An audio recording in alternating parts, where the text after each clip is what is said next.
नमस्कार महाराष्ट्राच्या जिवंत हृदयाच्या सळसळत्या रक्ताच्या भावी अधिकारी कर्मचाऱ्यांनो, कसे आहात सगळे।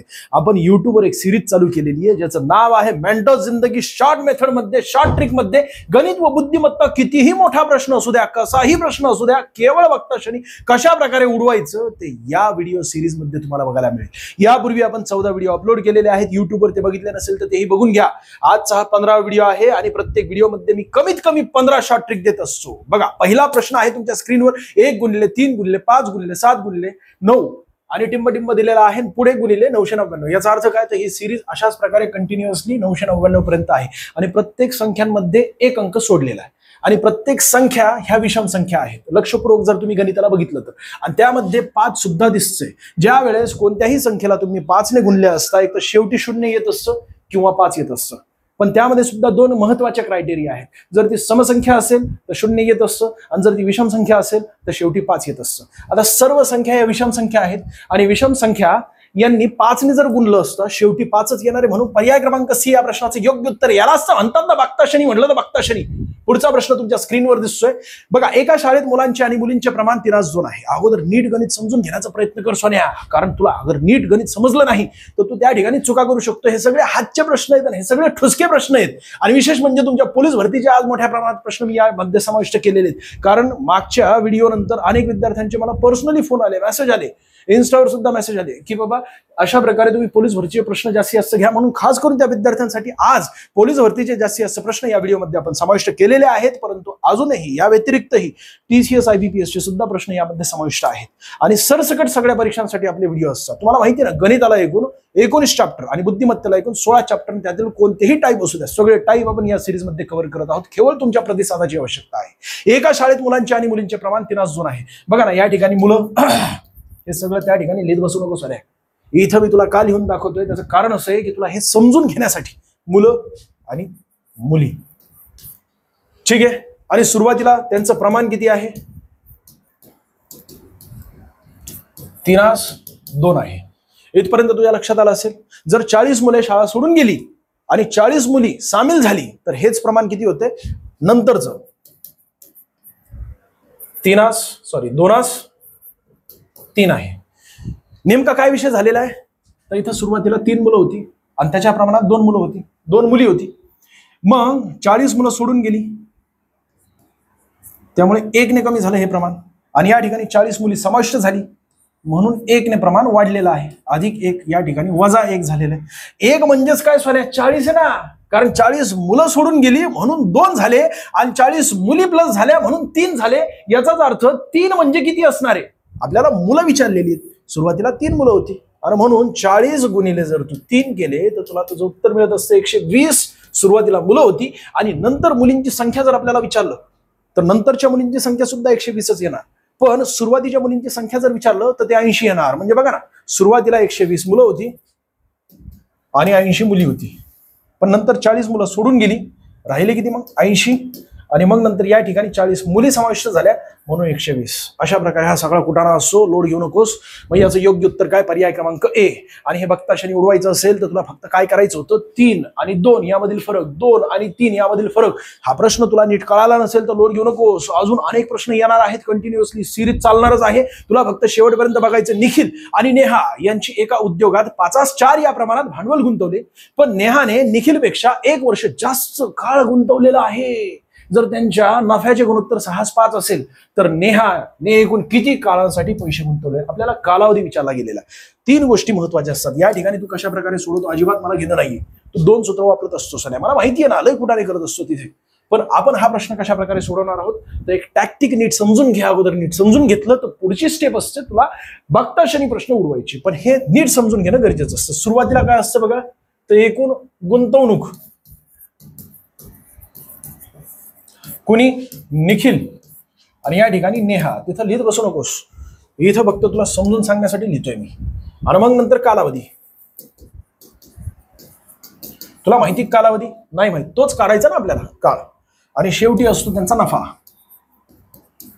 आणि किती मोठा प्रश्न असू द्या अशाच प्रकारे जर तुम्ही सोडवला, इथे हा पहिला प्रश्न आहे, पुढे अजून अशाच प्रकारचे प्रश्न आहेत बघ ना, कंटिन्युअसली अशाच प्रकारचा प्रश्न आहे, तसाच अशाच प्रकारचा प्रश्न आहे, त्याच्या पुढे सुद्धा अशाच प्रकारचा प्रश्न आहे। म्हणजे असे आज हा मुद्दा तुझा सगळा क्लिअर करणार आहे मी, लोड घेऊ नकोस। तर त्यासाठी गुंतवणूक केलेली सुरुवातीला त्यांनी किती गुंतवणूक केली 5/4. ठीक आहे. त्यानंतर मग पुढे अजून 6/5 एवढा त्यांना नफा झालेला. नफाच आहे ना हा, बघ ना, नफ्याला अंडरलाईन करायची असते आणि गुंतवणुकीला अंडरलाईन करायची असते. उद्योगात 5/4 प्रमाणात भांडवल गुंतवलेलं आहे. ठीक आहे. आता नेमकं काय करायचं असतं सोन्या? गुणाकार, पण तिरकस गुणाकार करायचा असतो. तिरकस गुणाकार म्हणजे 6x4 कर. तर तुला कालावधीचं रेशिओ मिळेल, म्हणजे गुणोत्तर मिळेल. 2 टिंब 5x5 कर. आता या दोघांचा गुणाकार जर तू केला तर किती येतो? 6×24. 24 5×5 25. म्हणजेच आपल्याला कालावधीचा रेशो मिळालेला आहे. किती आहे तो? 24 25 आहे. आणि दोघांमधील फरक किती आहे? 1चा आहे. आणि हा 1चा फरक या ठिकाणी तुला दिलेला आहे. 1 वर्ष जास्त काळ गुंतवणूक केलेली. कुणी केलेली ती? तर नेहाने केलेली आहे. 1 वर्ष जास्त म्हणजेच किती? 24 पेक्षा 1ने जास्त, म्हणजेच 1 युनिट म्हणजे 1 वर्ष असेल, तर 25 युनिट म्हणजे किती असणार आहे? 25 वर्ष असणार आहे. म्हणजेच काय? तर नेहाने 25 वर्षासाठी गुंतवणूक केलेली आहे. आणि या ठिकाणी निखिलच आहे ना तो, हा निखिलने एकूण 24 वर्षांसाठी गुंतवणूक केलेली आहे. आणि त्यानंतर त्यांना अशा प्रकारे नफा झालेला आहे. आणि गुंतवणूक कशी? तर 5/4. कालावधी एवढा आहे. पर्याय क्रमांक डी या प्रश्नाचं योग्य उत्तर. पुढचा प्रश्न बघण्यापूर्वी मिशन खाकी बॅच आपण लॉन्च केलेली आहे. महत्वाची माहिती आहे सोन्या. बेसिक टू ऍडव्हान्स शिकवलं जातं. यामध्ये 4 लेक्चर रोज लाईव्ह होत आहेत. आणि महत्वाचं म्हणजे सगळे मार्गदर्शक टॉपची फॅकल्टी, यापूर्वी वेगवेगळ्या पोस्ट मिळालेल्या, अख्ख्या महाराष्ट्रात धुरावरून टाकलेले असे सगळे शिक्षक या बॅच मध्ये तुला शिकवत आहेत. जर तुला बॅच घ्यायची असेल तर महाराष्ट्र अकॅडमीचा ऍप इन्स्टॉल करावा लागेल. सर्वाधिक डिस्काउंट सध्या या बॅचवर आहे. खास करून ही पोलीस भरतीसाठी बॅच आहे. 8 महिने कालावधी. काय डाऊट असेल तर या नंबरवर तुम्हाला संपर्क साधायचा आहे. विशेष म्हणजे दर आठवड्याला टेस्ट सुद्धा होत असते. टेस्टच्या टॉपरला दर आठवड्याला बक्षीस सुद्धा आम्ही घोषित करत असतो. मागच्या आठवड्यामध्ये जे काही शिकवलेलं आहे त्यावर आधारित या आठवड्यामध्ये तुमची टेस्ट असते, म्हणजे रिव्हिजन सुंदर होत असते. या व्यतिरिक्त बघा, पांढरा घोडा मार्केटमध्ये आलेला हाहाकार माजवलाय पांढऱ्या घोड्याने. अमेझॉनवर फर्स्ट रँकवर हे आपला पांढरा घोडा पुस्तक, A to Z सोल्युशन याला म्हटलं जातं. असं 200+ प्रश्नपत्रिका या पुस्तकामध्ये आहे. प्रत्येक प्रश्नाचं सखोल विश्लेषण दिलंय. चालू घडामोडी अपडेटेड स्पष्टीकरण यामध्ये समाविष्ट केलेले. म्हणजे एखादा प्रश्न समजा 2023चा, हा 2023शी संबंधित असलेली चालू घडामोडी त्या ठिकाणी प्रश्न विचारला असेल तरी सुद्धा त्याच मुद्द्याला धरून आज त्या मुद्द्यामध्ये काय नेमकी चालू घडामोडी घडलेली आहे तो मुद्दा त्या ठिकाणी स्पष्टीकरणामध्ये समाविष्ट केलेला आहे. 2023 आणि 2024 मधील सर्व प्रश्नपत्रिका यामध्ये समाविष्ट आहेत. विशेष म्हणजे पोलीस भरतीच्या, जिल्हा पोलीस, कारागृह पोलीस, SRPF, बॅट्समन, चालक पोलीस आणि रेल्वे पोलीस सर्व काही तुला मिळेल. बेस्ट क्वालिटी पुस्तक आहे. हे पुस्तक तुला घ्यायचं असेल तर रोज एक प्रश्नपत्रिका सोडवायची. बऱ्यापैकी तू एकूण 100 ते 150 प्रश्नपत्रिका सोडवल्या तरी सुद्धा तुला बऱ्यापैकी होऊन जाईल. सोन्या ओके मध्ये थँक्यू होईल. 450+ या ठिकाणी 450 रुपये आणि 550 रुपये यांच्या दरम्यान तुला ही किमतीचं पुस्तक सध्या मिळेल. मराठी, GK, गणित, बुद्धिमत्ता सगळ्यांचं सखोल विश्लेषण आहे. आणि विशेष म्हणजे गणित बुद्धिमत्तेचं सुद्धा आहे. ज्या ठिकाणी तुला शॉर्ट ट्रिकची आवश्यकता आहे ते सुद्धा यामध्ये समाविष्ट केलं. घ्यायचं असेल तर घेऊन टाका. अमेझॉनवर आहे सध्या आणि तुमच्या जवळच्या पुस्तकाच्या दुकानामध्ये आहे. आणि ज्यांची रिव्हिजन झालेली असेल, ज्यांचा अभ्यास झालेला असेल परंतु 5-10 मार्काने गेलेले आहेत, 15 मार्काने गेलेले आहेत, त्यांच्यासाठी फास्ट ट्रॅक बॅच आपण लॉन्च केलेली आहे. सिलेक्टेड आहोत म्हणून सिलेक्शन देऊ, अशा प्रकारची आपल्या या बॅचचे टॅगलाईन आहे मित्रांनो. अंतिम रिव्हिजन बॅच म्हणून याला ओळखलं जात असतं. PSI मार्गदर्शन असणारी एकमेव अख्ख्या महाराष्ट्रातील बॅच म्हणजे हीच बॅच आहे. ही बॅच जर तुम्हाला घ्यायची असेल तर कमीत कमी कालावधीमध्ये जास्तीत जास्त कशा प्रकारे अभ्यास करायचा, शेवटचा स्ट्रॅटेजी काय असायला पाहिजे, आणि विशेष म्हणजे अख्खं पोलीस भरतीचं सिलेबस अतिशय कमी कालावधीमध्ये कव्हर करायचं असेल तर बॅच घेऊन टाका. या नंबरवर तुम्हाला संपर्क साधायचा. काय डाऊट असतील तर सध्या सर्वांवर डिस्काउंट जबरदस्त चालू आहे. महाराष्ट्र अकॅडमीचा ऍप इन्स्टॉल करा, त्या ठिकाणी तुम्ही बॅच घेऊ शकता. पुढचा प्रश्न तुमच्या स्क्रीनवर दिसतो. निखिल आणि नेहा यांनी एका उद्योगात 5/4 हे आत्ताच बघितलं होतं ना आपण प्रश्न. याचं योग्य उत्तर होतं पर्याय क्रमांक डी. पुढचा प्रश्न, एका व्यवसायात A व B यांनी केलेल्या गुंतवणुकीचे गुणोत्तर 14:15 आहे आणि वर्षाच्या शेवटी त्यांच्या नफ्याचे गुणोत्तर 2:5 आहे. जर A ने 3 महिन्यांसाठी गुंतवणूक केली असेल तर B ने किती महिन्यांसाठी गुंतवणूक केलेली आहे? असले प्रश्न याला बघून तू घाबरत असतो सर. मी तुला तेच सांगितलेलं आहे, लय ठुसका असतं. सुरुवातीला काय करायचं? गुंतवणूक. ठीक आहे, गुंतवणूक म्हणजे गु, आणि त्यानंतर मग कालावधी या ठिकाणी का करतो, आणि इथे शेवटी काय तर एकूण नफा किती आलेला आहे. ठीक आहे, नफा. आता गुणोत्तर लिहून टाक. किती जणांचं A, B, C, D, 4 लोक जरी असले तरी सुद्धा अशाच प्रकारे सोडवायचं असतं. पण ते पुढे येईल कशा प्रकारे आपण सोडवणार आहोत. A आणि B. आता सुरुवातीला गुंतवणूक केलेली आहे, त्यांनी गुंतवणुकीला अंडरलाईन करायची बरं का, वर खाली लिहून घ्यायचं नाही, तर अख्खा गणितच चुकेल तुझं. 14 आणि या ठिकाणी 15, 2 टिंब ठेवायची. आणि अशा प्रकारचे एकूण 6 ते 7 प्रश्न सोडवले ना, तू हे लिहायची सुद्धा गरज पडणार नाही, तिथल्या तिथंच उडवशील तू. ही वस्तुस्थिती सांगतो तुला. आणि वर्षाच्या शेवटी त्यांच्या नफ्याचे गुणोत्तर किती आहे? 2:5. मी तुला काय सांगितलेलं? तिरकस गुणाकार कर, नंतर तुला कालावधी मिळेल.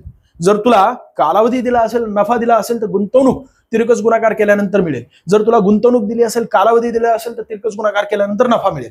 तशाच प्रकारे आपल्याला करायचे 2 गुणिले 15 करावे लागतील. म्हणजे या 2चे याच्यासोबत गुणाकार करायचा आणि मग नंतर 14 म्हणजे 5 गुणिले 14 करून टाकायचे. हे आहे कालावधीचं गुणोत्तर सोन्या. आता तू याला गणितीय क्रिया केली, एक तर कट करून टाक, काय कट होत असेल तर, कट नसन होत असेल तर लोड घेऊ नकोस. 15 दुने 30 आणि या ठिकाणी 2 टिंब आणि 14 पंचे 70. म्हणजेच काय झालं? हे शून्य कट राहिले किती? कालावधीचं गुणोत्तर आलं 3:7. तुम्हाला एक गोष्ट सांग सोन्या, या ठिकाणी कालावधी एका जणाचा दिलेला ना, बघ ना कुणाचा दिला? ए ने 3 महिन्यांसाठी गुंतवणूक केलेली आहे. ए ने 3 महिन्यांसाठी गुंतवणूक केलेली आहे. इथे गुंतवणुकीचं नाहीये तर कालावधीचं गुणोत्तर आहे. कालावधीच्या गुणोत्तरामध्ये 3 पॉइंट म्हणजे 3 हे जे असतात ना, काय म्हणतात त्याला, 3 म्हणजेच किती असणार आहे? 3 महिने. तर 7 म्हणजे किती असणार सोन्या? 7 महिने. लय डोसके प्रश्न असतात, घाबरतो लका. पर्याय क्रमांक डी या प्रश्नाचं योग्य उत्तर आहे. आणि तशाच प्रकारचा पुढचा प्रश्न पण आता सी सुद्धा आलेला आहे. एका उद्योगात ए, बी आणि सी यांनी अनुक्रमे 3, 4, 8 या प्रमाणात भांडवल गुंतवलेलं आहे. गुंतवणुकीला अंडरलाईन करायची. शेवटी अनुक्रमे 2, 3, 5 या प्रमाणात त्यांना नफा झालेला आहे. नफ्याला सुद्धा अंडरलाईन करायची. आणि आता आपल्याला काय नेमकं विचारलेलं? कालावधी विचारलेलं आहे. कालावधीला सुद्धा असं चौकोन करायचं. शेवटी आपल्याला कालावधी विचारलेला तो ब्लँक असेल. मग मी तुला तेच सांगितलेलं आहे, ए, बी आणि सी तिघांची नावं लिहून टाक. सुरुवातीला काय? गुंतवणूक. ठीक आहे, किती आहे तर बघा 3, 4, 8 आहे. 3, 4 आणि 8 2 टिंब. आता पुढचा मुद्दा महत्वाचा आहे, तो म्हणजे नेमकं कालावधी. मध्यभागी लिहायचा असतो कालावधी. सर हा मध्यभागीच का लिहायचा असतो? पुढे येणारे गणित, ते अवघड गणित जे असतात ना त्यांच्यासाठी खास करून याला मध्यभागी लिहायचं असतं. आणि मग तुला ते सोपं वाटत असतं. जेवढं अवघड गणित असतं ना तेवढं सोपं असतं सोन्या. तुला हे पुढं कळलं. अनेक शॉर्ट ट्रिक तुझ्यापर्यंत पोहोचवायचे आहेत. गणिताचे एकूण 19 चॅप्टर आणि बुद्धिमत्तेचे एकूण 16 चॅप्टर. कसेही टाईप असू दे, सगळे टाईप. पण कोणते? तर ग्रुप बी, ग्रुप सी आणि ग्रुप डी. वर्ग 2, वर्ग 3, वर्ग 4 भले ती एमपीएससी ची कंबाईन का असा ना, वर्ग बी, वर्ग सी आणि वर्ग डी पार पोलीस भरतीपर्यंत सगळे गणित सगळे टाईप तुझे कव्हर होतील. फक्त व्हिडिओ शेवटपर्यंत बघायचे आहेत. कंटिन्युअसली सिरीज कंटिन्यू करायची आहे. सुरुवातीला 1 पासून ते 14 पर्यंत व्हिडिओ आपण अपलोड केलेले आहेत. ते जर व्हिडिओ बघितले नसेल तर तेही बघून घ्या. आणि तुला माहिती आहे सोन्या, आपण फक्त आणि फक्त प्रतिसादाचा भुका असतो. तुझ्या प्रतिसादाची आवश्यकता असते. जर व्हिडिओ आवडत असेल ना तर आता लगेच लाईक ठोकायचे. आणि दुसरं म्हणजे कमेंट सुद्धा करायची. आणि तू चुका काढण्यासाठी सोन्या कमेंट्स करत असतो, तुला लाज वाटायला पाहिजे. मागच्या व्हिडिओमध्ये फक्त 15चा वर्ग माझा चुकला होता आणि तोही थोडासा घाईमध्ये झाला होता. आणि माणूस आहे, चुकणारच सोन्या. एक्सप्लेनेशन करत असताना थोडं चुकी होतच असते, पण ते चुकी झालेली आहे त्याची अनेकांनी कमेंट्स केली. अरे पण सोन्या, तुला व्हिडिओ आवडत असेल त्याबद्दल नाही सांगितलं. अरे काहीतरी वाटू दे, हक्काने तुला सांगतो. जर व्हिडिओ आवडत असेल तर लाईक ठोकायचं आणि तशा प्रकारे कमेंट्स करायची. सगळ्यांची मी कमेंट्स बघणार आहे. कालावधी या ठिकाणी लिहून टाकलेला आहे. आणि मग नंतर शेवटी काय? नफा. आता नफा किती झालेला आहे तर बघ 2, 3, 5 झालेला आहे. 2, 3, 5. आता एक गोष्ट लक्षात ठेव, तिरकस गुणाकार करत असताना 2च्या वर काय दिसते तुला? 3 दिसते ना. 3 सोबत या 2चा गुणाकार करायचा. मग कुणाचा करायचा? 3 गुणिले 4, 3 गुणिले 8 करायचं. म्हणजे सॉरी 2 गुणिले 4, 2 गुणिले 8 करायचं. 2 गुणिले 4 आणि 8. आता 2 टिंब. आता पुढे 3चं 4 सोबत गुणाकार करायचा नाही. मग कुणासोबत करायचा? 3 गुणिले 3 आणि 3 गुणिले 8 करायचं. 3 गुणिले 8 करायचं. आणि मग 2 टिंब देऊन टाक. म्हणजे रेशो असतो. आणि मग नंतर 5चा 8 सोबत गुणाकार न करता 5 गुणिले 4 गुणिले 3 करायची. 5 गुणिले 4 गुणिले 3. आता ही गणितीय क्रिया करण्यापूर्वी जे काही कट होते ते कट करून टाक. इथे दिसतंय बघ, हा बे क बे या ठिकाणी याचे निम्मे होतील 4 आणि याचे निम्मे होतील 2. आता अजून काही कट होते का? येस, बे क बे याचे निम्मे होतील 2 आणि याचे निम्मे होतील 4. अजून काय कट होते का? तर होत नाहीये. लोड घेऊ नकोस. 4 चोक 16. 2 टिंब. या ठिकाणी किती येणार? 3 त्रिक 9 आणि 9 दुने 18. आणि शेवटी या ठिकाणी किती येते? 5 दुने 10, 5 त्रिक 15. म्हणजे अजून 2 टिंब दिले 15. म्हणजेच काय झालं सोन्या? की एकूण गुंतवणुकी केल्यानंतर कालावधीचं गुणोत्तर जे आहे म्हणजे प्रमाण, पर्याय क्रमांक ए या प्रश्नाचं योग्य उत्तर 16, 18 आणि 15. किती मोठा प्रश्न असू दे, कसाही प्रश्न असू दे सोन्या, लय ठसका असतो, फक्त सोडवण्याची पद्धत वेगळी असते. तुला मी आत्ताशी या गुणोत्तरामधील एक पद्धत सांगितलेली, अजून 2 पद्धती तुझ्यापर्यंत पोहोचवायच्या आहेत. पण त्या 2 पद्धती पोहोचवण्यापूर्वी ही पद्धत तुला कळाली की पुढची पद्धत लगेच कळते. पुढचा प्रश्न तुझ्या स्क्रीनवर दिसतोय. 3 सहव्यवसायी एका व्यवसायातील नफा 8, 7, 5. सर सगळे गुणोत्तराचेच घेतलेले आहेत काच? नाही सोन्या, सुरुवातीला मी काही प्रश्न अशा प्रकारे जाणून बुजून घेतलेले आहेत, कारण अधूनमधून समजा एखादी टाईप मी घेतली पूर्वी आणि नंतर तू आत्ता अचानकपणे बघत असशील पुढचा टाईप, तर त्यासाठी तुला गोंधळू नये म्हणून आता सलग टाईप कव्हर करायचे आहेत आपल्याला एक एक मुद्द्याच्या. 3 सहव्यवसायी एका व्यवसायातील नफा 8, 7, 5 या प्रमाणात वाटून घेतात. त्यांनी अनुक्रमे 7 महिने, 8 महिने, 14 महिने इतक्या कालावधीसाठी आपले भांडवल गुंतवलेले आहे. तर त्यांच्या भांडवलाचे गुणोत्तर किती? आता आपल्याला गुणोत्तर विचारलेलं आहे, पण कशाचं? तर भांडवलाचं गुणोत्तर. सुरुवातीला त्यांनी जे गुंतवणूक केली होती ना त्या संबंधित विचारलंय. हे गोष्ट लक्षात ठेव. पुन्हा एकदा 3 लोक आहेत, गुणोत्तर कर. नेमकं किती आपल्याला माहित नाहीये, सॉरी गुंतवणुकीचं गुणोत्तर आपल्याला माहित नाहीये, पण कालावधीचं गुणोत्तर आपल्याला माहिती आहे, कालावधी. आणि अजून काय, नफ्याचं गुणोत्तर सुद्धा आपल्याला माहिती आहे, नफा. ठीक आहे, अशा प्रकारेच क्रम असायला पाहिजे यांचा. आता सुरुवातीला 3 सहव्यवसायी एका व्यवसायातील नफा दिलेला आपल्याला, नफा 8, 7, 5, 8, 7, 5. आणि मग नंतर महिन्यांचा नफा, महिन्यांचा सुद्धा हे दिलेला आहे आपल्याला, म्हणजे कालावधी दिलेला आहे आणि तेही महिन्यांमध्ये दिलेला आहे. मग 7, 2 टिंब 8, 2 टिंब 14. ठीक आहे. आता एक गोष्ट लक्षात ठेव, मी तुला सांगितलं होतं तिरकस गुणाकार करायचा असतो, पण तिरकस गुणाकार करत असताना काय करायचं असतं, 8 चं 7 सोबत गुणाकार न करता, म्हणजे याच्या जे हे असतं ना कॉलम असतं, कॉलम नाही याला काय म्हटलं जात असतं, तर याच्यामधील गुणाकार नाही करायचा, याचा याच्यासोबत करायचा, याचा याच्यासोबत करायचा. मग सर्वसाधारणपणे गुंतवणुकीचं गुणोत्तर काढत असताना आपल्याला 8 गुणिले 14 करावे लागतील, 2 टिंब ठेवून दे. त्यानंतर 7 गुणिले 14 करावे लागतील. 7 गुणिले 8 करू नकोस सोन्या, याच्या वरच्या सोबत याचा गुणाकार करायचा नाही, म्हणजे 7 चा 8 सोबत गुणाकार करायचा नाही, 7 चा 7 सोबत गुणाकार करायचा आणि 7 चा 14 सोबत गुणाकार करायचा. म्हणजेच काय करायचंय, 7 गुणिले 14 आणि 2 टिंब दे. आणि शेवटी मग 5 चा 14 सोबत गुणाकार न करता 5 गुणिले 8 गुणिले 7 करायचे, 5 गुणिले 8 गुणिले 7 करायचे. तुला तुझं उत्तर मिळेल ही गणितीय क्रिया केल्यानंतर. पण करण्यापूर्वी काय करायचे लक्ष दे, जेवढे काय कट होत असतील ते तेवढे कट करून टाक. इथे 7 दिसते, इथे 14 दिसते, इथे 14 दिसते, 7च्या पटीमधील 14 आहे ना, म्हणजेच काय 7 × 7. आणि या ठिकाणी हे 14 कट झाले, हे 14 कट झाले, या ठिकाणी आले 2, इथे आले 2. आता अजून काय कट होते का तर बघून घे. इथे समजा 7 नाही होते, 8 64 मध्ये 2 कट होत आहेत, पण इथे काहीतरी चुकलेलं आहे का? हा, बे एक बे आणि बे एक बे, आणि इथे किती येणार? 4 येणार. कळते का तुला सने? आता सोडून बघ, 8 64, 2 टिंब दे, इथे किती येतात? 7 7 49, लिहून टाक 49, आणि अजून 2 टिंब दे, इथे किती येतात?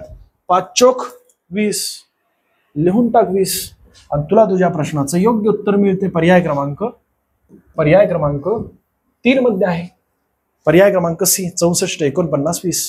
तुला तुझं उत्तर मिळालं. व्हिडिओ आवडत असेल तर लाईक ठोकायचं बरं का, हक्काने लाईक मागतोय तुला. आता चक्रवाढ व्याज दरासंबंधित तुला प्रश्न विचारला जात असतो. तू म्हणला की सर पोलीस भरतीमध्ये विचारले गेलेले चक्रवाढ व्याज दरासंबंधित प्रश्न घ्या, तर हे ठुसके प्रश्न असतात. तू म्हणशील की 2च वर्षाचं घेतलेलं आहे सोन्या, तुला एक तर 5 वर्षाचं विचारलं जात असतं, 2 वर्षाचं विचारलं जात असतं, किंवा 3 वर्षाचं विचारलं जात असतं, त्याच्या पलीकडे विचारलं जात नाही. त्याच्या पलीकडे मग दुप्पट किती वर्षांनंतर होणारे तसले प्रश्न असतात, हे यापूर्वी घेतलेले आहेत. अरे तू म्हणशील सोन्या या ठिकाणी तर एकच दर दिलेला आहे, मी 3 वर्षांचे 5 वर्षांचे वेगवेगळे दर बदलून घेतलेले. जर मागचे व्हिडिओ बघितले नसेल तर बघून घे. मी लय अवघड प्रश्न घेतलेले चक्रवाढ व्याज दराचे, जे की विद्यार्थी अख्ख्या महाराष्ट्रातील 99% सोडून देत असतात. पण त्या ठिकाणी अशा प्रकारचा प्रश्न बघितला की हा ठुसका प्रश्न आहे, पण खऱ्या अर्थाने बघितलं तर याला कशा प्रकारे सोडवायचं असतं मी तुम्हाला काय सांगितलेलं आहे. तुम्ही कशा प्रकारे सोडत असता तर बघा, 110, कारण 10% नाही, 108 100 करता गुणिले 108, 2 वर्षांचे ना, 100 करता, आणि याला 6200 असं काहीतरी कुठाने करत असता तुम्ही. पण हे गरजेचं नाहीये सोन्या, लई वेळ जातो. ही गणितीय क्रिया करण्यामध्ये तुझा लई वेळ जाणार आहे. त्यासाठी सक्सेसिव्ह मेथड यापूर्वी सुद्धा मी तुला शिकवली होती. सक्सेसिव्ह मेथड म्हणजेच काय असते, पहिल्या वर्षी 8%, दुसऱ्या वर्षी 8%. परंतु हे सरळ व्याज नाहीये, हे चक्रवाढ व्याज आहे. चक्रवाढ व्याज म्हटलं तर सक्सेसिव्ह मेथड नुसार व्याजावर व्याज निघणार आहे आणि म्हणून सक्सेसिव्ह मेथड महत्वाची असते. तर सक्सेसिव्ह मेथड मध्ये 8 अधिक 8 केले तर होतात किती? 16. 2 या ठिकाणी एक टिंब द्यायचं आणि 8 गुणिले 8 जर तू केले तर होतात किती? 64. बस तुला तुझा व्याज जर मिळाला सोन्या, एकूण 2 वर्षानंतर किती टक्के व्याज जर आकारला गेलेला आहे तर 16.64% व्याज जर आकारला गेलेला आहे. आणि मग नंतर तुला फक्त काय करायचे? 62,500 गुणिले अगोदर 100 छेदस्थानी दे, कारण त्याचं असं आहे की 100 म्हणजेच 62,500 आहेत. तर तुला 16.16 काढायचे आहेत, 64 काढायचे, 16.64. मग हे 2 शून्य कट झाले. मग आता गुणाकार करावा लागेल. यासाठी सुद्धा 3 पद्धती आहेत गुणाकाराच्या शॉर्ट मेथड. पहिली पद्धत ती म्हणजे डिजिटल सम काढायचा असतो. डिजिटल सम एकदा तू काढला की तुला लगेच उत्तर मिळत असतं. डिजिटल सम काढत असताना सर्व अंकांची बेरीज करायची असते. 6 अधिक 2 किती होतात? 8. आणि 8 आणि 5 होतात किती? 13. बरोबर आहे ना? मग 8 आणि 5 13 म्हणजेच काय झाले तर 1 अधिक 3, कारण 13 मध्ये 1 येतं आणि 3 सुद्धा येते. या दोघांची बेरीज करायची, एक अंकापर्यंत पोहोचवायचं असतं, त्याला डिजिटल सम असं म्हटलं जात असतं. याला किती येणार? 4. आणि या सर्व अंकांची बेरीज करत असताना 6 आणि 4 10 होत असतात ना, म्हणजेच याचं 1 येणार. आणि या दोघांची बेरीज किती येतात? 7 येतात. 6 आणि 1 7. 7 अधिक 1 जर तू केले तर होतात किती? 8. म्हणजेच काय? या संपूर्ण या संख्येची डिजिटल सम किती येणार? 8 येणार. आणि गुणाकार करून टाक ना दोघांचा सोन्या. 4 गुणिले 8 जर तू केले तर 8 दुने 16, 8 त्रिक 24, 8 चौक 32. 32 म्हटलं तर 3 अधिक 2 येणार. आणि या दोघांची जर तू बेरीज केली तर होतात किती? 5. याचाच अर्थ असा झाला की 625 गुणिले 16.64 या दोघांचा जर गुणाकार केला तर जे काही उत्तर येईल त्या उत्तरातील अंकांची बेरीज जर तू केली, शेवटी एका अंकापर्यंत पोहोचला, त्याचं उत्तर किती येणार? 5 येणार. मग अशा प्रकारचं तुला पर्याय शोधायचा आहे. पर्याय शोधत असताना मग 6 अधिक 1 जर तू केले तर होतात किती? 7. म्हणजे या सर्व संख्यांचं डिजिटल सम 7 येणार. 4 अधिक 1 जर तू केले तर होतात 5. या सर्व संख्यांचं डिजिटल सम किती येणार? 5 येणार. या ठिकाणी या दोघांचाही बेरीज जर तू केली तर 4 येणार आणि याचं किती येणार? 6 येणार डिजिटल सम. तुम्हाला सांग सोन्या, मी तुला 5 काढण्यासाठी सांगितलेलं, याचा अर्थ या प्रश्नाचं योग्य उत्तर किती असायला पाहिजे? पर्याय क्रमांक C. तुझ्या पद्धतीने सोडव. आणि गुणाकार करायची अजून एक टॅक्टिक असते, अजून एक वेगळी पद्धत असते. अशा प्रकारच्या अजून 2 पद्धती तुझ्यापर्यंत पोहोचवायच्या आहेत. ते तर बघता क्षणी तू उडू शकतो. मग तीच का सांगितली नाही सोन्या? डिजिटल सम सांगत असताना तुला केवळ आणि केवळ याच गणितात नाही, अनेक गणितांमध्ये फायदा होणार आहे. आणि म्हणून मी तुला आत्तापासून तयार करतोय डिजिटल सम साठी. पुढे जाऊया. बघा, शिवाने एका बँकेकडून 20% वार्षिक चक्रवाढ व्याजदराने 12,000 रुपये कर्ज घेतले. 2 वर्षांच्या कालावधीसाठी चक्रवाढ व्याजदर किती आहे? मला एकदा बघू द्या, रेकॉर्डिंग होत आहे का? अन्यथा सगळा कुटाणा होईल. ठीक आहे, 22 मिनिटे झालेली आहेत. अजून आपल्याला घ्यायचे आहेत काही प्रश्न. शिवाने एका बँकेकडून 20% वार्षिक चक्रवाढ व्याजदराने 12,000 रुपये कर्ज घेतले. 2 वर्षांच्या कालावधीसाठी चक्रवाढ व्याजदर आपल्याला विचारला गेलेला आहे. म्हणजे पहिल्या वर्षी 20%, दुसऱ्या वर्षी किती आहे? 20% आहे. तुला मी काय सांगितलं होतं? सक्सेसिव्ह मेथड म्हणजे दोघांची बेरीज करायची असते. सुरुवातीला बेरीज केली तर होते किती? 40. पॉईंट द्यायचा आणि दोघांचा गुणाकार करायचा असतो. 20 गुणिले 20 किती होतात? अरे 400 होतात ना सोन्या. तर 400 पैकी हे 2 अंक जे आहेत ना, हे 2 अंक मेंटेन करायचे, ते 2 शून्य ठेवायचे. आणि हा जो 4 आलेला एक्स्ट्राचा, हा 4 यामध्ये मिसळायचा. होतो किती? 44.00. म्हणजे 44% एवढे लागणार आहेत 2 वर्षानंतर. कशावर लागणार आहेत? 12,000वर. ठीक आहे. आता शेवटी लक्ष देऊन बघ बरं का, नेमकं तुला कालावधीसाठी किती चक्रवाढ व्याज किती, म्हणजे व्याजच केवळ विचारलेले. एकूण अमाऊंट किती मिळणार हे विचारलं गेलेलं नाही. जर एकूण अमाऊंट विचारली असती तर या ठिकाणी 1 टाकायचा असतो आणि मग नंतर गुणाकार करायचा असतो. पण ते पुढची स्टेप आहे. आता इथं फक्त तुला 44% हे 12,000चे काढायचे. छेदस्थानी 100 टाक. 100 का टाकले? कारण 100 म्हणजेच 12,000 आहेत. ते 2 शून्य गेले. गुणिले किती करायचे तुला? 44.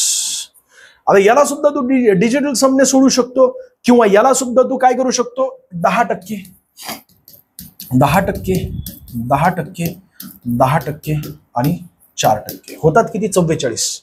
आता 120 गुणिले 10 जर तू केले तर होतात किती? तर 100, 1200 होतात. अशाच प्रकारे तू 4 वेळा केले तर 12 दुने 24, 12 त्रिक 36, 12 चौक 48. म्हणजेच किती येणार इथपर्यंत? 40% किती होणार आहेत? 48 होणार आहेत. आणि पुन्हा अजून 1200.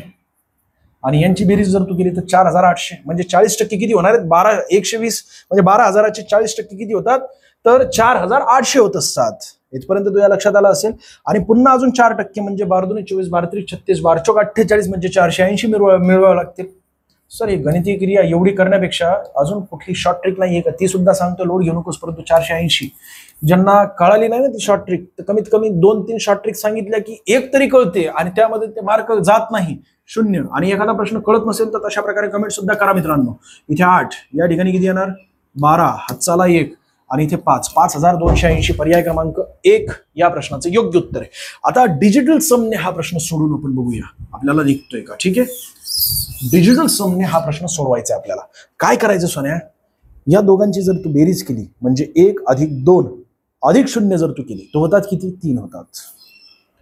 आणि या दोघांची जर तू बेरीज केली तर होतात किती? 8 होतात. आता गुणाकार करायचा तुला या दोघांचा. 8 2 16 8 3 24 होतात किती? आता या दोघांची तुला बेरीज करायची. 2 आणि 4 होतात किती? 6. बस ज्या वेळेस तू 120चं आणि 44चं गुणाकार करतो त्यावेळेस जे काय उत्तर येणार आहे त्या उत्तराच्या अंकांची जर तू बेरीज केली तर 6 येणार आहे. जसं की या ठिकाणी बघ, 8 आणि 2 किती होतात? 10. आणि 10 आणि 5 जर तू केले तर होतात 15. आणि 5 + 1 जर तू केले तर होतात किती? याचे डिजिटल सम 6 येणार आहे. तशाच प्रकारे या ठिकाणी जर तू डिजिटल सम काढायचा प्रयत्न केला तर 8 आणि 2 10 होतात. आणि 10 मध्ये जर तू 4 मिळवले तर होतात 14. 1 आणि 4 किती होतात? 5 होतात. या ठिकाणी किती येणार? 3 येणार. आणि या ठिकाणी किती येणार? 7 येणार. तर अशा प्रकारे डिजिटल सम. आणि स्वतः प्रॅक्टिस करायची असते सोन्या. डिजिटल समवर मी अभ्यास करत असताना ज्यावेळेस एका ठिकाणावर दुसऱ्या ठिकाणी जात असतो ना, जर मी कार चालवत असेल, समोरची गाडी असेल ना, तर त्या गाडीच्या नंबर प्लेटचं कॅल्क्युलेशन करत असतो मी. म्हणजे मनात फावला वेळ असत असताना वेगवेगळ्या गोष्टी येत असतात, आपलं मन छळत असतं. त्या मनाला सुद्धा कंट्रोल करायचं असतं. त्यावेळेस वेगवेगळे गणितीय क्रिया डोक्यांमध्ये करायच्या असतात. यालाच कॉन्सन्ट्रेशन वाढवण्याची एक पद्धत असते ही. जेवढं तू वाचलेलं सगळं काही तुझ्या लक्षात राहील जर तू अशा प्रकारे कॉन्सन्ट्रेशन वाढवायचा प्रयत्न केला तर. दिवसभर स्वतःच्या मनावर फक्त कंट्रोल करायचं असतं. खात असताना प्रत्येक अन्नातील जो दाणा असतो ना, अन्नातील दाणा म्हणजे दाण्यातील जी चव आहे ती सुद्धा ओळखायची असते. की मीठ जास्त झालेलं आहे, त्यानंतर अजून काय मसाला कोणता आहे, त्यानंतर अजून कुठला पदार्थ काय काय टाकलेला आहे, गोड सुद्धा लागलेला आहे, सगळ्या गोष्टींचा अनुभव घ्यायचा असतो. जेवत असताना, चावत असताना 32 वेळा चावायचं असतं. जोपर्यंत ते तिखट जरी खाल्लं असेल ते 32 वेळा चावलं की ते गोड होत असतं. म्हणजे अमायलेजन टायलिन लाळाद्वारे. इथं गणित शिकवायला आलेलं, सोड जाऊ दे. पुढे जाऊया. अरुणाने जयश्रीकडून वार्षिक 10% चक्रवाढ व्याजदराने 9,000 रुपये कर्ज घेतले. 2 वर्षांनी अरुणा सर्व थकबाकी भरण्यासाठी किती रक्कम देणार आहे? 2 वर्षांचे 10% हे लिहायचं नसतं रे सोन्या. त्याच ठिकाणी तुला 10 + 10 किती होतात? 20 होत असतात. आणि पॉईंट दे. 10 × 10 किती होतात? 100 होत असतात. मग 100चे 2 शून्य घेतले मी आणि 1 या ठिकाणी मिसळला म्हणजे होतो किती? 21% होत असतो. याचाच अर्थ काय की 2 वर्षानंतर 9,000वर 21% प्लस येणार आहे. म्हणजे रक्कम विचारलेली. आता कळतं इथपर्यंत तुला? आता काय करायचं असतं? 9,000 गुणिले अगोदर 100 करून टाक छेदस्थानी. त्याचं कारण असं आहे की 100 म्हणजेच 9,000 आहेत. 100% म्हणजे 9,000 आहेत. तुला किती टक्के काढायचे? 21% काढायचे. बस. मग 21% काढत असताना याचे अजून 3 तुकडे कर ना. अरे 10%, 10% आणि 1%. कशाला लोड घेतोयस? आणि इथं 90 आहे. 90 गुणिले 10 जर तू केले तर होतात किती? 900 होतात. इथं 90 आहे, अजून 10 केले 900 होतात. आणि या ठिकाणी 90 जसं तसं लिहून टाक. यांची बेरीज करून टाक. तुला 21% मिळेल या अमाऊंट. 9 दुने 18 आणि शेवटी म्हणजे 1890 मिळेल. आता तुला नेमकं काय प्रश्न विचारला गेलेला आहे की बाबा शेवटी किती रक्कम मिळणार आहे? तर 1890 जर तू 9,000 मध्ये मिसळले की तुला तुझं उत्तर मिळत असतं. आणि तुला अजून डिजिटल मेथड मध्ये सोडवायचं असेल तर लय ठुसकं आहे ते. सोड जाऊ दे, एवढा लोड घेऊ नकोस. फक्त 9,000 अधिक 1890 जर तू केले तर 9,000चे 10,000 होतात. 10,000 आणि त्यानंतर हे पर्याय क्रमांक बी या प्रश्नाचं योग्य उत्तर आहे. ठीक आहे, पुढे जाऊया. ए, बी आणि सी या 3 भागीदारांनी 4, 5, 6 या प्रमाणात नफा वाटून घेतलेला आहे. सीचा नफा ए पेक्षा 200 जास्त आहे. कितीने? 200 जास्त आहे. बघ ना, या ठिकाणी दिसते ना तुला ए, बी आणि सी यांचा नफ्याचं गुणोत्तर आहे. आणि यामध्ये 6 जास्त आहेत 4 पेक्षा. म्हणजेच किती? 2 ने जास्त आहेत. कितीने जास्त आहेत? 2 ने जास्त आहेत. 6 आणि 4 यामधील फरक किती आहे? 2 आहे. आणि 2 युनिट म्हणजेच किती आहे? इथे दिलेले 200. तुला नेमका काय प्रश्न विचारला गेलेला आहे, तर त्यांना मिळालेले एकूण नफा शोधायचा आपल्याला. याचाच अर्थ 4 अधिक 5 करावे लागतील, होतात किती 9, आणि 9 अधिक 6 केले म्हणजे या सर्व संख्यांची बेरीज केली तर होतात किती 15. 15 युनिट म्हणजे किती, जर 2 युनिट म्हणजे 200 तर 1 युनिट म्हणजे किती होणार 100 होणार, 100 रुपये, आणि 15 युनिट म्हणजे किती होणार 1500 रुपये. म्हणजेच असं झालं सोन्या, पर्याय क्रमांक सी या प्रश्नाचं योग्य उत्तर आहे. पण तुला जर ए ने एकूण किती नफा कमवलेला आहे असा जर तुला प्रश्न विचारला असता तर लक्षात ठेव 400 रुपये कमवलेले आहे, नफा वाटून घेतलेला तर 400 रुपये नफा झालेला आहे त्याला. बी ला 500 रुपये झालेला आहे आणि सी ला 600 रुपये झालेला आहे. पुढे जाऊया. एका बॉक्समध्ये 2 काळे आहेत, हे मागच्या 13व्या व्हिडिओतील प्रश्न होता आणि हा सुद्धा महत्वाचा प्रश्न आहे. आणि हा प्रोबॅबिलिटीचा प्रश्न मी तुम्हाला सोडवायला दिला होता. योग्य कमेंट्स करा लवकर लवकर. तुम्ही काय करता, एखादी चुकी झाली असेल ना तर त्या चुकीवर लगेच कमेंट्स करत असता, लाज वाटायला पाहिजे तुला सोने. इथं बघ ना, एका बॉक्समध्ये 2 काळे 6 हिरवे आणि 4 पिवळे चेंडू आहेत. जर 3 चेंडू यादृच्छिक पद्धतीने उचलले, म्हणजेच काय डोळे बंद केले, हात आतमध्ये घातलेला आहे, एक बॉक्स आहे, बॉक्समध्ये एकूण किती, तर या ठिकाणी दिसतात 2 काळे 6 हिरवे आणि 4 पिवळे, म्हणजेच किती 12 चेंडू त्या बॉक्समध्ये आहेत. बॉक्समध्ये हात घातला, हात घालून डोळे बंद करून मी काही चेंडू बाहेर काढायचा प्रयत्न केला आणि ते चेंडू बाहेर आलेले आहेत. आणि किती चेंडू आहेत, 3 चेंडू बाहेर आलेले आहेत सोन्या. आणि हे तिन्ही चेंडू कोणत्या रंगाचे आहेत, पिवळ्या रंगाचे आहेत.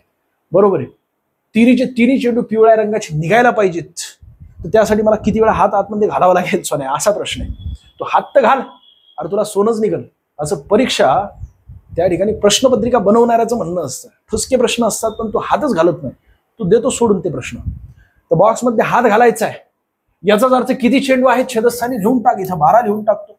आणि अंशस्थानी नेमकं कोण, तर पिवळ्या रंगाचे चेंडू विचारले, तर पिवळ्या रंगाचे किती आहेत, 4 आहेत. आता एक गोष्ट लक्षात ठेव, गुणाकार करायचा आहे तुला, परंतु गुणाकार करत असताना किती चेंडू काढायचे ते विचारलं आपल्याला. 3 चेंडू आपल्याला बाहेर काढायचे आहेत, तर 4 गुणिले 3 करा आणि गुणिले 2 करा. किती वेळा, 1 2 3, 3 वेळा गुणाकार केला की नाही. तशाच प्रकारे 12चा सुद्धा तशाच प्रकारे करावं लागेल. 12 गुणिले 11 करा गुणिले 10 करून टाका. किती वेळा गुणाकार केला, 3 वेळा. ही गणितीय क्रिया कर, तुला त्याचं उत्तर मिळेल. 4 1 4, 4 2 8, 4 3 12, 3 3 1 3, या ठिकाणी 1 येणार, आणि 2 1 2 आणि 2 5 10, 5 येणार. आता राहिलं काय, 1 गुणिले 1 गुणिले 1 बरोबर किती येणार, 1च येणार अंशस्थानी. आणि 11 गुणिले 5 जर तू केले तर होतात किती, 55. पर्याय क्रमांक डी या प्रश्नाचं योग्य उत्तर आहे. मग सर मला कळालं नाही अजूनही, तू लोड घेऊ नकोस सोन्या.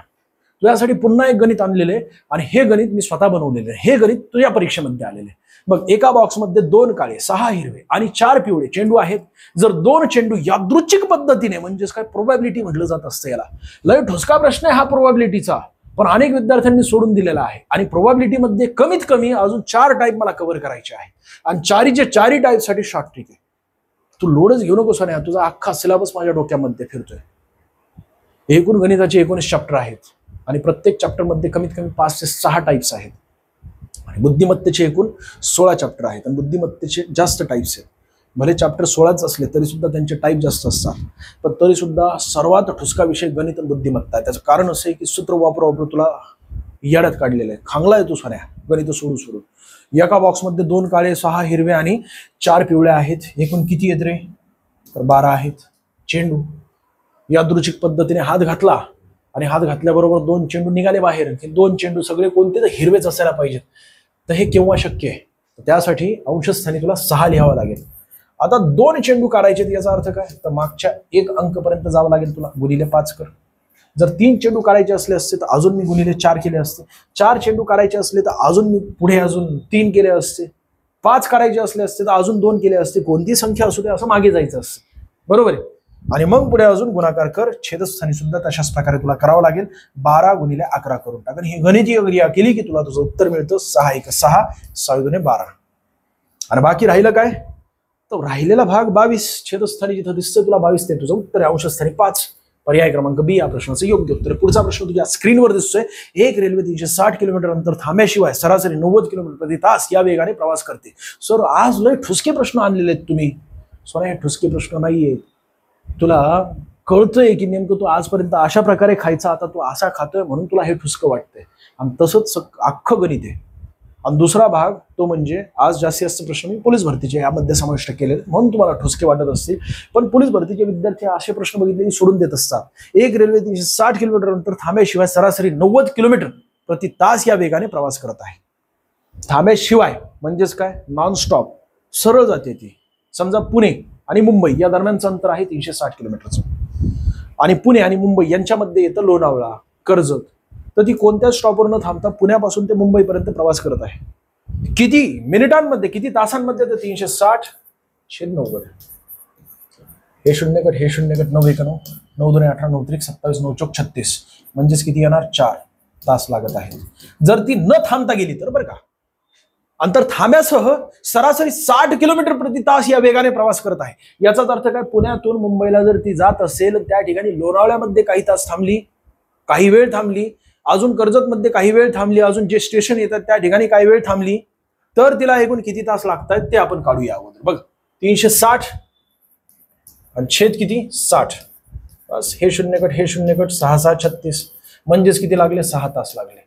आता पुढे तुला काय विचारलंय सोन्या, अशा परिस्थितीत मार्गातील रेल्वे स्थानकांवरती रेल्वे एकूण किती वेळ थांबलेली, आणि या दोघांमधील फरक बघ ना. या दोघांमधील फरक आहे 2 तासाचा. याचाच अर्थ सोन्या, कर्जतमध्ये काही वेळ थांबलेली आणि लोणावळ्यामध्ये काही वेळ थांबलेली आहे, आणि एकूण ती वेळ जेवढी थांबलेली आहे ती म्हणजे किती? तर 2 तास थांबलेली आहे. पर्याय क्रमांक बी या प्रश्नाचं योग्य उत्तर आहे. आता इथं तू कशा प्रकारे सोडव तुम्हाला माहित नाहीये, पण बघता क्षणी सोडवणारे प्रश्न असतात, ठोसके प्रश्न असतात, आणि याला अजून वेगळी टॅक्टिक लावायची गरजच पडली नाही. मी तुझे प्रश्न बघितले की त्याच ठिकाणी लगेच आपल्या डोक्यामध्ये शॉर्ट मेथड तयार होत असते. अशा प्रकारे मेंदू विकास करून टाक सोन्या. खरं सांगतो तुला, मी कोणतंही गणित आण माझ्यासमोर, मी वस्तुस्थिती सांगतोय. 12 वर्षांचा अनुभव आहे आणि मला स्वतःला नवल वाटत असतं की याची शॉर्ट ट्रिक एवढी सोपी आहे का. मी थोडा वेगळा विचार करत असतो, बाकी काय नाही, लोड घेत नाही जास्त. तुम्ही फक्त काय करत असता, बैलासारखं तो तिथे गेला म्हणून तू सुद्धा त्या ठिकाणी गेला, अशा प्रकारे म्हणजे सूत्राचा वापर त्याने केला म्हणून तू सुद्धा सूत्राचा वापर करत असतो. तसं नाहीये ते. बिना सूत्राचे सुद्धा सगळे प्रश्न सुटत असतात. एक रेल्वे 240 किलोमीटर अंतर थांब्याशिवाय सरासरी 80 किलोमीटर प्रति तास या वेगाने प्रवास करते. म्हणजेच पुण्यातून मुंबईला जाण्यासाठी किंवा आता पुण्यातून अहमदनगरला जाण्यासाठी अहमदनगरचं अंतर किती आहे? 240. बरोबर आहे ना. समजा सांगतोय मी उदाहरणासाठी.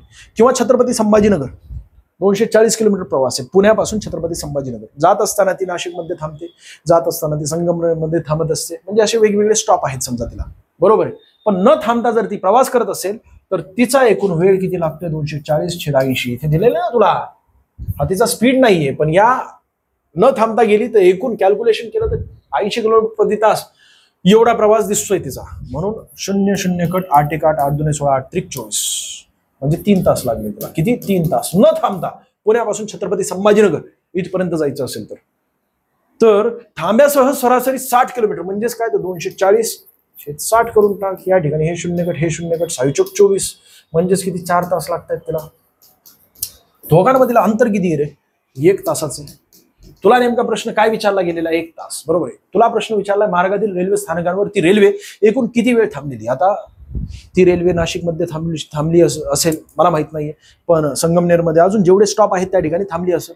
एकूण किती वेळ थांबलेली असा प्रश्न विचारला. म्हणून पर्याय क्रमांक 1 या प्रश्नाचं योग्य उत्तर 1 तास. कारण दोघांमधील आपण डिस्टन्स काढलेले आहे. पुढचा प्रश्न. एक पोलीस चोराच्या मागे त्याला पकडण्यासाठी धावत आहे. त्यांच्यामधील अंतर 500 मीटरचं आहे. चोर आणि पोलीस यांच्या धावण्याचा जो वेग आहे अनुक्रमे 10 आणि 11 आहे. हा प्रश्न तुमच्या परीक्षेमध्ये आलेला 2023-24. म्हणजे आतापर्यंत मी जेवढे प्रश्न बघितलेले त्यातील 90% प्रश्न पोलीस भरतीला आलेत. याचा अर्थ TCS मला काय म्हणे की जाऊ दे, मी तलाठीचा अभ्यास करतो, मी स्किप मारतो. स्वाने येण्यासारखं वागू नकोस. तुला सोडवता येते का? और तुझ्या परीक्षेमध्ये सुद्धा अशाच प्रकारे विचारलं जात असतं. गणित आणि बुद्धिमत्तेबाबत मी जेवढा अभ्यास केलेला ना त्यानुसार मी एक गोष्ट सांगतो की गणित आणि बुद्धिमत्तेसाठी वेगळे प्रश्न तयार होत नाहीत. कुणी नव्याने तयार करत नाही. फक्त मागच्या प्रश्नपत्रिका उचलत असतं, त्यामध्ये आकडे बदलत असतं. जे विद्यार्थी सोडून देत असतात ना प्रश्न, तेच प्रश्न उचलले जात असतात, ते आकडे बदलून तुमच्या समोर ठेवले जात असतात. आणि म्हणून तुमचा सगळा डाटा त्यांच्याकडे असतो. आणि म्हणून एक गोष्ट लक्षात ठेवा की जेवढ्या मागच्या प्रश्नपत्रिका आहेत तेच तुम्हाला मार्गदर्शन करू शकतात. अजून कुणी मार्गदर्शन करू शकत नाही. मी सुद्धा नाही. मी सुद्धा फॉलो करतो त्यांच्याच प्रश्नपत्रिका. मी स्वतः मनाने बनवलेल्या आहेत का? तर नाही. एकही प्रश्न मी मनाने बनवत नाही. फक्त प्रॅक्टिससाठी दुसरा प्रश्न अशाच प्रकारचा बनवायचा मी प्रयत्न करत असतो, जेणेकरून तुझी प्रॅक्टिस व्हावी. बघ ना, हा प्रश्न तुझ्या परीक्षेमध्ये आला. एक पोलीस चोराच्या मागे त्याला पकडण्यासाठी धावत आहे. त्यांच्यामधील अंतर किती आहे रे? 500 मीटरचं आहे. ते नंतर आपण बघूया. आणि पोलीस यांच्या धावण्याचा वेग किती आहे? अनुक्रमे 10 किलोमीटर आणि 11 किलोमीटर. म्हणजे पोलिसाचा वेग किती आणि चोराचा वेग किती? पोलिसाचा वेग 10 किलोमीटर पर आवर आहे आणि चोराचा वेग किती आहे? 11 किलोमीटर पर आवर आहे. ठीक आहे. जर दोघांमधील डिस्टन्स 1 किलोमीटरचं असलं असतं, किती? 1 किलोमीटरचं असलं असतं, तर पोलिसाला चोर धरण्यासाठी 1 तास लागला असता. किती? 1 तास लागला असता. इथपर्यंत तुझ्या लक्षात आलं असेल, बरोबर आहे की नाही? इथे चोर आहे बरं का, तेच म्हटलं मी, चोर, आणि या ठिकाणी आहे पोलीस. चोराचा वेग 10 किलोमीटर पर आवर आहे आणि त्याच्यापेक्षा जास्त वेग पोलिसाचा आहे आणि दोघांमधील डिस्टन्स किती? 1 किलोमीटरचा आहे. याचाच अर्थ असं झालं 1 किलोमीटर पर आवर एवढं डिस्टन्स आहे. जर दोघांमधील डिस्टन्स म्हणजे दोघांमधील अंतर 1 किलोमीटरचं असलं असतं तर पोलिसाला चोर धरण्यासाठी 1 तास लागला असता. पण दोघांमधील अंतर किती आहे? 500 मीटरचं आहे. म्हणजे 1 किलोमीटर पेक्षा निम्म आहे की नाही? याचा अर्थ 1 तासापेक्षा निम्म करायचं तुला तुझं उत्तर मिळेल की नाही? जर या ठिकाणी 1 किलोमीटर एवढं अंतर असलं असतं तर 1 तास लागला असता पोलिसाला चोर धरण्यासाठी. जर इथं 500 मीटर दोघांचं अंतर दिलेलं आहे पूर्वीपासून, 500 मीटर म्हणजेच किती आहे? 1 किलोमीटरचा अर्ध आहे, अर्ध. तर याचं सुद्धा तुला अर्ध करावं लागेल ना, अर्ध. याचं अर्ध केलं की तुला तुझं उत्तर मिळतंय. याचं अर्ध म्हणजेच किती? 30 मिनिटे किंवा 1/2 तास. पर्याय क्रमांक 1 या प्रश्नाचं योग्य उत्तर आहे. पुढे जाऊया बघा.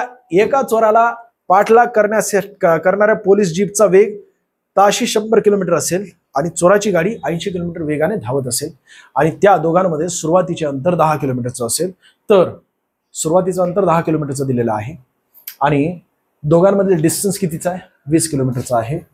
ठीक आहे, पर आवर. जर दोघांमधील डिस्टन्स 20 किलोमीटर पर आवर म्हणजे एवढा असला असता तर 1 तास लागला असता, बरोबर आहे की ना, पोलिसाला चोरांना धरण्यासाठी. पण दोघांमधील अंतर याच्या निम्म आहे, याचा अर्थ आवरच्या निम्म असणारे पर्याय क्रमांक बी या प्रश्नाचं योग्य उत्तर आहे. आता एक्सप्लेनेशन द्यायचं म्हटलं तर सोन्या तेवढाच वेळ जाणार आहे. समजून घे सोन्या. नाही कळाला असेल तर पुढच्या लेक्चरमध्ये सांगेल मी तुला वाटलंच तर. एकदा वेळ बघू द्या मला किती झालेला आहे. तुझके प्रश्न असतात. ठीक आहे, थांबूया आपण या ठिकाणी. तुम्हाला या प्रश्नाचं योग्य उत्तर कमेंट्स करायचं. हा प्रश्न दिसतो तुम्हाला स्क्रीनवर, या प्रश्नाचं योग्य उत्तर कमेंट्स करायचं. ठीक आहे, आणि हा प्रश्न मी पुढच्या लेक्चरमध्ये तुम्हाला एक्सप्लेन करेल. जर कळाला नसेल तर तुम्ही स्वतः विचार करा, तुम्हाला लक्षात येईल. या दोघांमधील फरक बघणार आहे, 20 किलोमीटरचा फरक आहे आणि 20 किलोमीटरचा फरक म्हणजे इथे दिसतं 100 किलोमीटर पर आवर आणि इथे दिसतं 80 किलोमीटर पर आवर. याचा अर्थ 20 किलोमीटर पर आवर, बरोबर आहे ना? 20 किलोमीटर पर आवर एवढा फरक दोघांमधील आहे. स्पीड मधील फरक आहे बरं का.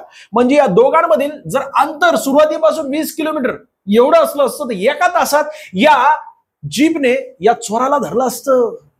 अरे पण दोघांमधील अंतर सुरुवातीचा किती आहे? 10च आहे. 10 हे 20च्या निम्मे आहेत आणि म्हणून याच्या निम्मे एवढा वेळ लागणार. म्हणून पर्याय क्रमांक बी या प्रश्नाचं योग्य उत्तर असणार आहे. व्हिडिओ आवडला असेल तर लाईक करा, जास्तीत जास्त विद्यार्थ्यांना शेअर करा. हक्काने तुला सांगतोय सोन्या, आपल्याला कमेंट्स पाहिजे आणि त्याही कशा तर धुरावरून टाका या व्हिडिओचा.